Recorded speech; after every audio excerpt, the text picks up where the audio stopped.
বাঙালি জাতির ইতিহাসে অন্যতম একটা কালো দিন ছিল শাপলা চত্বরের সেই ঘটনা। দর্শক, অনেকের মনেই প্রশ্ন যে ওই দিন আসলে কী পরিমাণ মানুষ মারা গিয়েছিল। বেনজির এবং জিয়াউল হাসানের নেতৃত্বে যেই শাপলা চত্বরে অপারেশন হয়েছিল, নানান সময় নানান প্রশ্ন ছিল যে সেখানে আসলে কত মানুষ মারা গেছে, তাদের দেহগুলো কোথায় নেওয়া হয়েছে, যেই রহস্যময় অবস্থান ছিল এটা সম্পর্কে গতকালকে আপনারা দেখেছেন ফারহাদ রাকিব নামক একজন ভাই, তিনি তার ফেসবুকে যে চাঞ্চল্যকর তথ্য দিয়েছেন। আমরা মনে করি এটা নিয়ে একটা ফুল ইনভেস্টিগেশন দরকার আমাদের প্রশাসনিকভাবে। এখানে যে তথ্য তিনি দিয়েছেন, আপনার গায়ের পশম দাঁড়িয়ে যাবে যে কিভাবে হাফেজদের এই দেহকে, আলেমদের এই দেহকে ডাম্পিং করা হয়েছিল, কতটা নৃশংস, কতটা ভয়ানকভাবে। আমি আপনাদেরকে তার যে প্রতিবেদনটা, তার যে লেখাটা ফেসবুকে তিনি লিখেছেন, আমরা তার প্রোফাইলটা যদি একটু ঘাঁটি, তিনি ফারহাদ রাকিব, তার ফলোয়ার আছে ৬,২০০, লজিশিয়ান INTPT, তিনি এরকম লিখছেন। আর আচ্ছা, তো তিনি তার লিখেছেন তার যে প্রতিবেদনটা, শাপলা চত্বর ম্যাসাকার ডাম্পিং গ্রাউন্ড আপনার মাতুয়াইল, এখনও বোঝেন নাই। তিনি বলছেন যে গত ১৬ বছরের ফ্যাসিজম এবং ডিকটেটরশিপে পেঁচিয়ে থাকা আতঙ্কের কারণে অনেকেই অনেক ইনফরমেশন প্রকাশ করতে পারেনি। এখন আস্তে আস্তে সেই ইনফরমেশনগুলো সামনে এলো, মিলে যাচ্ছে অনেকগুলো অসমাপ্ত গজল। তাই আমিও ভাবলাম একটা ঘটনা শেয়ার করি। এই ঘটনা আমি আমার কাছের অনেককে পার্সোনালি শেয়ার করেছি, কিন্তু পাবলিকলি এ প্রথম বলছি। তিনি বলছেন যে বিশেষ দ্রষ্টব্য মাতুয়াইল ডাম্পিং গ্রাউন্ডের ঘটনাটা ওই এলাকায় বাস করেন এমন মানুষজনই আমার সাথে শেয়ার করেছেন। ওনাদের থেকে যা শুনে এসেছি সেটাই এই পোস্টে লিখছি। এর সাক্ষী হিসাবে আমার তখনকার কলিগকেও আমি এই পোস্টে হ্যাশট্যাগ করেছি, যার নাম হচ্ছে মিঠুন বণিক। আর আচ্ছা, তো তিনি আপনার যা লিখছেন, ২০১৬ সালে ব্যক্তিগত একটা ডকুমেন্টারির কাজে আপনার সাইট রেকির জন্য আমি আর মিঠুন বণিক গিয়েছিলাম ঢাকার যাত্রাবাড়ির পেছনের দিকের এরিয়া গোলাপবাগের ভেতরে। সেখান থেকে ঘুরতে ঘুরতে সন্ধ্যা পেরিয়ে গেলে আমরা পৌঁছে যাই কাজলার পাড় এলাকায়। লোকাল কয়েকজন ভাই ব্রাদারকে নিয়ে এরিয়া ঘুরে দেখছিলাম, ওনারাও আমাদেরকে বিভিন্ন এলাকায় স্থাপনা দেখাচ্ছিলেন। এক পর্যায়ে আমরা এসে পৌঁছাই কাজলার পাড়ের শেষ প্রান্তে, যেখানে শহরের চিহ্ন শেষ হয়ে খোলা ধানি জমি শুরু হয়েছে। সামনের কিছুটা দূরে বড় বড় ফ্লাডলাইটের আলোয় আলোকিত বিশাল এক খোলা অঞ্চল, কিছু বুলডোজার এবং এক্সকেভেটর কাজ করছে। আর এই রাতের বেলাও উঠছে শত শত কাক। আশেপাশের পুরোটা জায়গা খালি, আপনার কাকের চিৎকার আমাদের কানে ভেসে আসছে।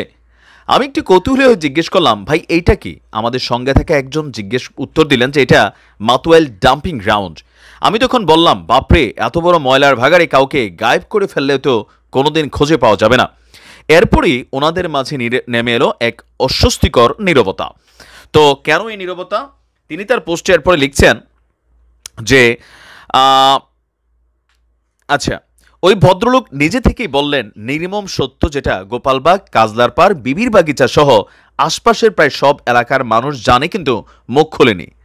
২০১৩ সালের ৫ই মে রাতে মতিঝিল শাপলা চত্বরে হেফাজতে ইসলামের অন্তত ১ লক্ষ কর্মীকে চত্বর থেকে সরানোর জন্য রাত ১টা থেকে যে জয়েন্ট অপারেশন শুরু করেছিল পুলিশ, বিজিবি, র্যাব, এর ২ ঘন্টা পর রাত ৩টা থেকে ৩:৩০টার দিকে অনেকগুলো ট্রাক প্রবেশ করেছিল মাতুয়াইল ডাম্পিং গ্রাউন্ডে। সেই ট্রাকগুলো থেকে নামানো হয় সারি সারি পাঞ্জাবি পায়জামা পরা অনেকগুলা দেহ। কারো মাথায় তখনও টুপি আছে, কারো মাথায় নেই, কারো বুকের মধ্যে গর্ত, কারো মাথায় বোঝাই যাচ্ছে গুলি খাওয়া। সেই দেহগুলোকে নিয়ে যাওয়া হয় ট্রিটমেন্ট প্লান্টে। সেখানে ওয়েস্ট প্রসেসিং মেশিনে গার্বেজের সাথে একে একে ফেলে দেওয়া হয় দেহগুলো। ক্রাশিং এবং শ্রেডিং করে হাড় মাংস সব মিশিয়ে দেওয়া হয় ময়লার সাথে। এমনভাবে মিশিয়ে দেওয়া হয় যেন প্রফেশনাল ফরেন্সিক টিম আর তাদের ইকুইপমেন্ট ছাড়া খালি চোখে সেই প্রসেসড গার্বেজ দেখলে কেউ বলতে পারবে না যে এই ময়লাগুলোর মধ্যে মানুষের দেহ মিশে আছে। পুরোটি ঘটনা তদারকি করেছিল র্যাব এবং লোকাল সরকারের দলীয় কিছু নেতা। সেই দিন এক্স্যাক্টলি কয়টা মানুষের ভাগ্যে এই পরিণতি ঘটেছিল সেটা কেউই বলতে পারবে না। তবে নাম্বারটা যে ৩ সংখ্যার কম নয়, এই ব্যাপারে সবাই নিশ্চিত, মানে সংখ্যাটা ১০০-র অধিক হবে, এমনটাই তিনি দাবি করছেন।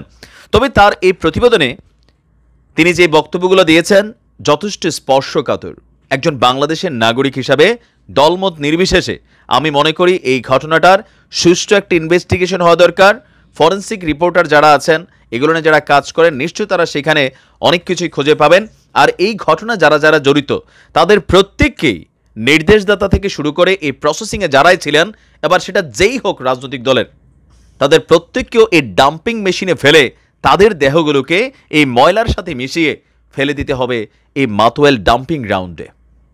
একটা সুষ্ঠু ইনভেস্টিগেশন আমরা আশা করছি জাতির সামনে প্রকাশ করা হোক। তবে কি বলে যে অধিকার ভিত্তিক একটা সংস্থা আদিল সম্ভবত তারা একটা প্রতিবেদন প্রকাশ করেছে, সংখ্যাটা 64, বাট তিনি বলছেন এটা 3 সংখ্যার অধিক। আমরা প্রকৃত সত্যটা জানতে চাই। ভালো থাকুন, আসসালামু আলাইকুম।